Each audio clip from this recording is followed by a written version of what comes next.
যাদের মধ্যে কুকুরের স্বভাব আছে, যারা মানুষ রূপে কুকুর, এরা বিভিন্ন লোকালয়ে, বিভিন্ন রকম গাছের ঝোপে, বিভিন্ন রকম আড়ালে, বাসে এরা ভালোবাসা আদান প্রদান করে। কথা বলেন ঠিক কিনা? এজন্য যুবক ভাইরা খুব সাবধান। এই ভ্যালেন্টাইন্স ডে এটা কিন্তু মুসলমানদের জন্য নয়। ইতিহাস জানতে হবে। এই ভ্যালেন্টাইন্স ডে এটার ইতিহাস কি, কোত্থেকে আসলো? মুসলমান হয়ে খ্রিস্টানদের এই ভ্যালেন্টাইন্স ডে ডেটা পালন করা যাবে না। আল্লাহ রাসূল সাল্লাল্লাহু আলাইহি ওয়াসাল্লাম বলেছেন, মান তাশাব্বাহা বিকওমিন ফাহুয়া মিনহুম।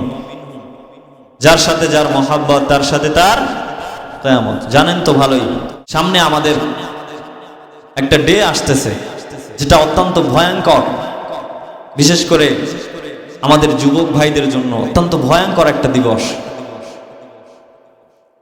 একটা কথা মনে রাখবেন যে ভালোবাসা এটা কিন্তু আল্লাহ তাআলা প্রত্যেকটা মানুষের মধ্যেই ঢেলে দিয়েছেন। আবেগ, ভালোবাসা এটা প্রত্যেকটা মানুষের মধ্যে আছে। এটা মানুষের ফিতরত, মানুষের মধ্যে থাকবে। এটা কেউ অস্বীকার করতে পারবে না, কেউ অস্বীকার করতে পারবে না। আল্লাহ তাআলা যখন আদম আলাইহিস সালাতু ওয়াস সালামকে সৃষ্টি করলেন, সৃষ্টি করার পরে আল্লাহ তাআলা আদম আলাইহিস সালাতু ওয়াস সালামকে জান্নাতের যত নাজ নিয়ামত আছে সব কিছু দিলেন। আদম আলাইহিস সালাম জান্নাতের মধ্যে শয়ন করা অবস্থায় কেমন জানি একটা ছটফট করে। কোনো এক সময় আদম আলাইহিস সালাতু ওয়াস সালাম ঘুমিয়ে আছেন, হঠাৎ করে পয়গম্বর আদমের ঘুম ভেঙে গেল। ঘুম ভাঙার পরে তিনি পাশে তাকিয়ে দেখলেন একজন সুন্দর রূপবতী একজন মহিলাকে আল্লাহ তাআলা তার পাশে সৃষ্টি করে দিয়েছে। সেই মহিলাটার নাম কি বলেন তো দেখি? হাওয়া আলাইহিস সালাম। তো আদম আলাইহিস সালাতু ওয়াস সালাম যখন দেখলেন যে পাশে একজন মহিলা শুয়ে আছে, পুরুষ তো প্রত্যেকটা মানুষের স্বভাব ভালোবাসা তার মধ্যেই থাকবে। আদম আলাইহিস সালাম গায়ে হাত দিবেন, এমন সময় ফেরেশতা বলে, আল্লাহর রাসূল, আগে আপনি তার গায়ে হাত দিতে হলে আপনার হালাল করে তার গায়ে হাত দিতে হবে। কেমনে হালাল করব? আদম আলাইহিস সালাতু ওয়াস সালামকে ফেরেশতা বললেন যে আগে আপনি তার মোহরটা আদায় করেন, তারপরে তার গায়ে হাত দেন। মোহর কি? ফেরেশতা বললেন যে 3 বার রাসূল আরবি সাল্লাল্লাহু আলাইহি ওয়াসাল্লামের উপর দরুদ পাঠ করেন। চিল্লায় এখন সুবহানাল্লাহ। আদম আলাইহিস সালাতু ওয়াস সালামের বিবাহের মোহর ছিল রাসূল সাল্লাল্লাহু আলাইহি ওয়াসাল্লামের প্রতি 3 বার দরুদ শরীফ। আল্লাহু আকবার বলেন, আল্লাহু আকবার। তো আদম আলাইহিস সালাতু ওয়াস সালাম 3 বার মুহাম্মদুর রাসূলুল্লাহ সাল্লাল্লাহু আলাইহি ওয়াসাল্লামের প্রতি দরুদ প্রেরণ করে মোহর আদায় করে হালাল করে নিলেন। এজন্য আমি যেটা বুঝাইতে চাচ্ছি সেটা হচ্ছে মানুষের ফিতরাত হচ্ছে মানুষের মধ্যে ভালোবাসা থাকবেই, আবেগ মানুষের মধ্যে থাকবেই, কিন্তু মানুষ আর জানোয়ারের মধ্যে একটা পার্থক্য থাকার প্রয়োজন আছে না নাই? যারা মানুষ দেখবেন এরা হালাল ভাবে বিবাহ করে ঘরের মধ্যে ভালোবাসা আদান প্রদান করে। কথা বলেন ঠিক কিনা?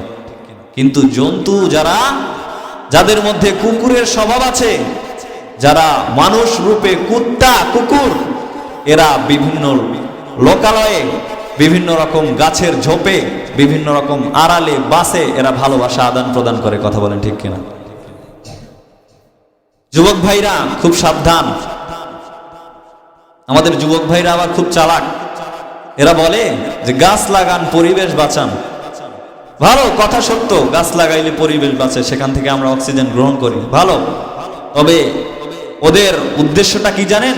আমরা গাছ লাগাইবো আর ওরা ওই গাছের ঝোপে পর নারীকে বসে ওরা ওখানে প্রেম ভালোবাসা আদান প্রদান করবে। কথা বলেন ঠিক কিনা? এজন্য আমি বলতে চাই যে গাছ লাগাইলে সুপারি গাছ লাগাইবেন। ওরা কেমনে ওই আড়ালে গিয়ে বসে আমরা এটা দেখবো। কথা বলেন ঠিক কিনা? এজন্য যুবক ভাইরা খুব সাবধান। এই ভ্যালেন্টাইন্স ডে এটা কিন্তু মুসলমানদের জন্য নয়। এই ভ্যালেন্টাইন্স ডে এটার ইতিহাস কি, কোত্থেকে আসলো? 270 খ্রিস্টাব্দে রোমান সম্রাট, নাম হচ্ছে ক্লডিয়াস, এ একজন যুদ্ধবাজ মানুষ ছিল, যোদ্ধা ছিল। তার মনে একটা বিষয় উপনীত হলো, সে চাইলো যে আমি একটা বড় দল বানাইবো, যে দলের মধ্যে বড় বড় যোদ্ধা থাকবে।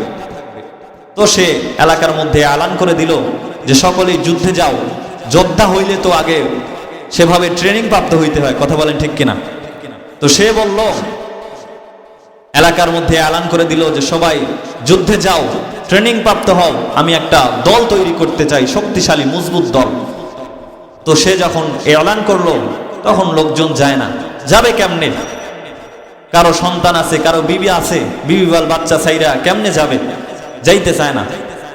তো এই ক্লডিয়াস সে ভালোভাবে তল্লাশি করে দেখলো যে মানুষ যে যুদ্ধে যাচ্ছে না, এতে না যাওয়ার কারণ হচ্ছে তাদের বিবি আছে, বিবাহ। এই বিবাহের কারণে তারা যুদ্ধে যাইতে চাচ্ছে না। তখন সে কি করলো? তখন সে ওই জামানায় এই বিবাহ, এই প্রথা, এই রীতি, এটা সে বন্ধ করে দিল। তো যখন বিবাহের এটা বন্ধ করে দিল, তখন একজন ব্যক্তি বিদ্রোহ ঘোষণা করেছিল। সে বলেছিল, আমরা এটা মানি না, বিবাহ যে বন্ধ এটা সে মানবে না। সেই ব্যক্তিটার নাম হচ্ছে ভ্যালেন্টাইন্স। কি নাম? ভ্যালেন্টাইন্স। তারপরে সে যখন বিদ্রোহ ঘোষণা করলো, তারপরে ওই ক্লডিয়াস তাকে জেলে আবদ্ধ করে। জেলে আবদ্ধ করার পরে এই 14 ফেব্রুয়ারিতে তাকে ফাঁসির কাঠগড়া ঝুলায় তাকে মৃত্যুদণ্ড দিয়ে দেয়। এরপর থেকে এই খ্রিস্টান যারা আছে এরা প্রত্যেক বছর 14 ফেব্রুয়ারিতে এই ভ্যালেন্টাইন্স ডে, এই দিবসটা উদযাপন করে। আচ্ছা বলেন তো দেখি, এটা কি কোনো মুসলমানের সংস্কৃতি, মুসলমানের দিবস না খ্রিস্টানদের? খ্রিস্টানদের। সুতরাং কোনো মুসলমান হয়ে খ্রিস্টানদের এই ভ্যালেন্টাইন্স ডে, ডেটা পালন করা যাবে না। আল্লাহ রাসূল সাল্লাল্লাহু আলাইহি ওয়াসাল্লাম বলেছেন, মান তাশাব্বাহা বিকওমিন ফাহুয়া মিনহুম। যার সাথে যার মহাব্বত তার সাথে তার কিয়ামত। জানেন তো ভালোই। এজন্য আল্লাহ তাআলা আমাদেরকে সঠিকটা বুঝার, মানার এবং সঠিক পথে থাকার, সঠিক পথে থেকে জান্নাত কামাই করার তৌফিক দান করুন। সকলেই বলে আমিন।